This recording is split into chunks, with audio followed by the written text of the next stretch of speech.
Honorode, the Lord, ruled over the ancient kingdom of Elu. He was a pacific ruler, disliking the thought of war. Among his treasured possessions was a magical drum. Whenever he played this drum, it would miraculously produce an abundance of delectable food and drink. In the face of impending conflict, Honorode would gather his foes and strike the drum. To everyone's astonishment, instead of battle, the scene transformed into tables laden with various dishes: fish, fufu, palm oil chop, soup, cooked yams, okras, and abundance of palm wine. Through this unusual strategy, Honorode maintained peace, sending his adversaries away with full stomachs and contented spirits. However, the drum came with a peculiar condition.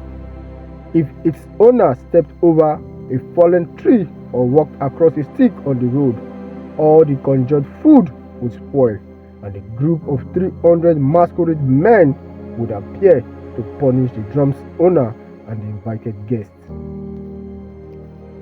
Honorode was a wealthy monarch.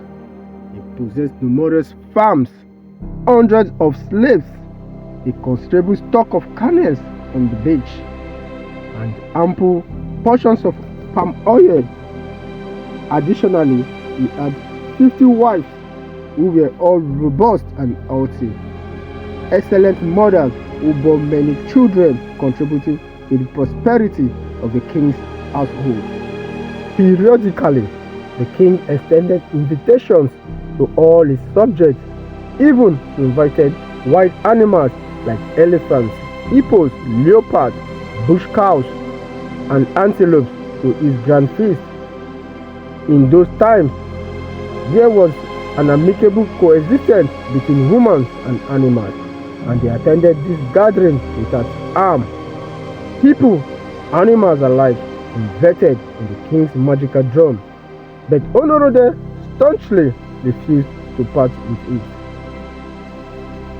One day, Onos, one of the king's wives, took her ailing daughter to the spring for a bath to treat her yaws.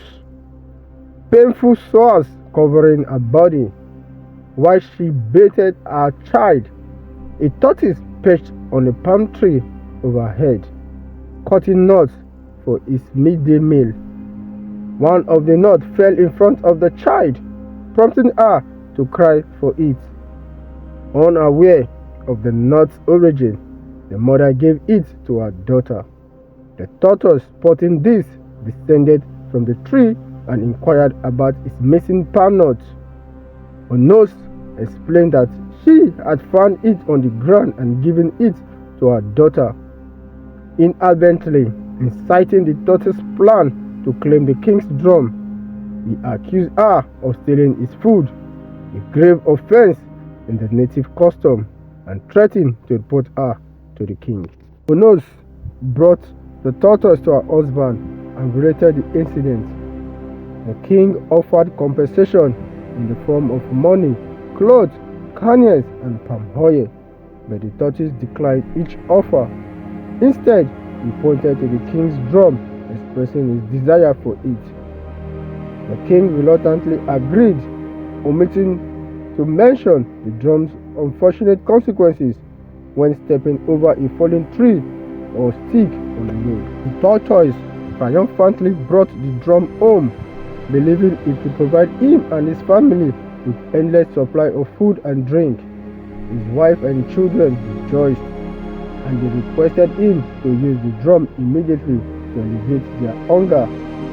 Eager to display his newfound wealth, the tortoise struck the drum just as the king had done, and miraculously an array of food appeared. He feasted for 3 days, during which the tortoise's children grew plump and satisfied. The tortoise was immensely proud of his drum and extended an invitation to the king's people and animals for a grand feast. Many people laughed of his invitation, deeming him too poor to host such an event. However, the king, knowing the drum's power, accepted and was pleasantly surprised when the tortoise summoned a lavish trade for everyone. This elevated Tortoise status, and even those who initially dabbed in vowed not to decline future education. But as weeks passed, the tortoise grew indolent and stopped walking. He wandered about, boasting of his wealth and drinking excessively. One day, after consuming copious amounts of palm wine on a distant farm, he stumbled home carrying his drum. Drunk and unaware, he walked over a stick in the path, breaking the juju, the magical charm of the drum.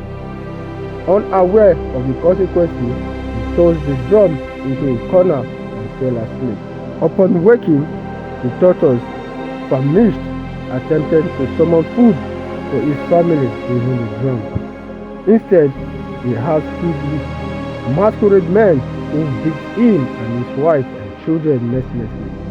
Enraged, the tortoise decided to share this fate with others and sent out invitations for a grand dinner the next day at 3 o'clock. Many people attended, unwilling to miss another free meal, but the king and his wife sent their regrets. As the tortoise beat his drum, he hid beneath a bench, and the 300 masquerade men appeared, flogging the guests who were unable to escape.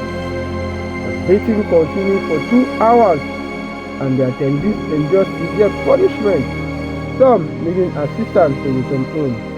Only the leopard managed to escape the ordeal, leaping out of the compound upon seeing the masquerade men's arrival.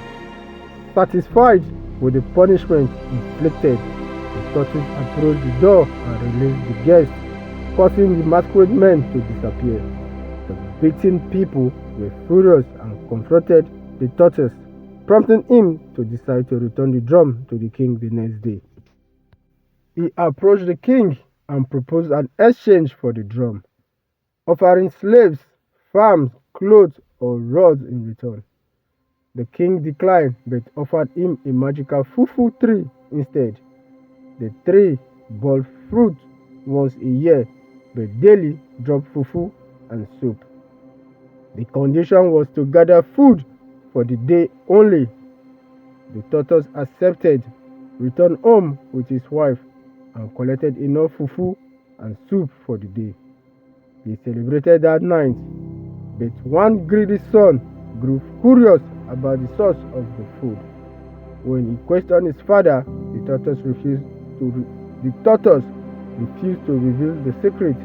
His wife concurred, fearing that children might overindulge. On yielding, the greedy son devised a plan to discover the tree's location. He tracked his father by sprinkling wood ashes along the road. He inserted the calabash with a hole in his father's bag, releasing ashes as the tortoise journeyed to the fufu tree. The boy followed from afar. When his father collected the daily supply, the boy watched and later returned with his brother to gather more fufu and soup, breaking the juju. The next morning, the tortoise returned to the tree but found it obscured by a dense growth of prickly tai palm. He realized someone had broken the juju and collected from the tree twice in one day. He returned to his family, conveyed the news, and asked who had committed this misdeed. They all denied involvement.